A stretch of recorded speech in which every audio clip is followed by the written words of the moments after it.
friend ko, mga kaibigan o mga kapitbahay.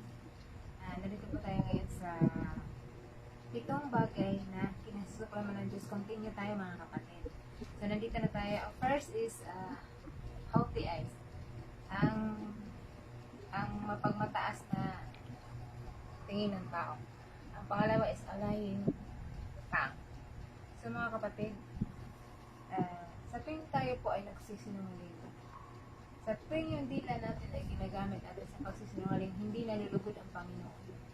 Kasi alam mo ba kapatid kung ano ang kaparusahan sa dilang sinungaling? Babasa natin sa Revelation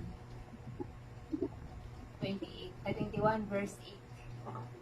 But the cowardly, the unbelieving, the vile, the murderers, the sexually immoral, those who practice magic arts, the idolaters, and all liars, they will be consigned the fiery lake of burning sulfur. This is the second death.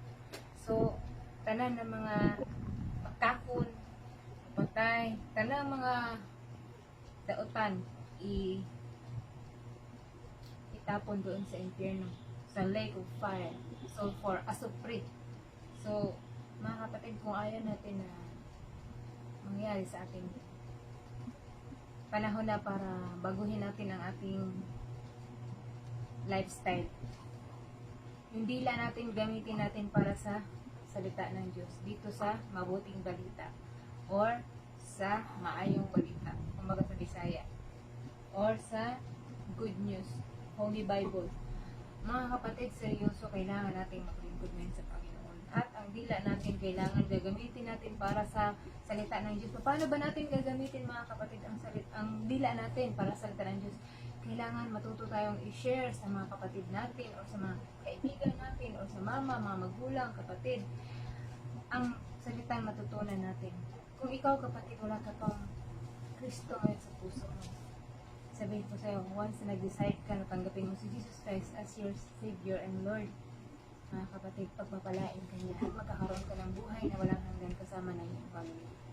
So, yan na ang time na pwede mo nang gamitin ang dila mo para magsalita at maging saksi sa salita ng Diyos at ipamahagi sa mga tao upang magkaroon sila ng Kristo sa kanilang mga puso. Dapat nating paniwalaan na may Diyos tayo na kailangan nating paglingkuran. Hindi tayo naglilingkod para lang sa sarili natin, kundi pinaglilingkuran natin ay ang Panginoon na ating Diyos. Kasi kung wala siya mga kapatid, wala tayo. Siya ang Diyos na lumikha ng lahat ng bagay, sa mga bagay na nakikita at sa mga bagay na hindi nakikita. Siya ang Diyos na lumikha sa lahat. Kaya mga kapatid, panahon na para maglingkod tayo sa Panginoon. Siya lamang ang ating sasambahin. Wala tayong ibang i-idol kundi ang Panginoon. Dahil siya ang nagligtas sa atin. Siya ang nagbigay sa atin ng second chance para makilala natin si Jesus Christ na matay sa cross para sa ating mga kasalanan at nabigyan tayo ng pagkataon ng ligtas. So mga kapatid, kung gusto natin maligtas, maniwala tayo sa Diyos at manalig. Diba? So, yan lamang mga kapatid. Hanggang sa sunod ito, i-continue tayo. God bless.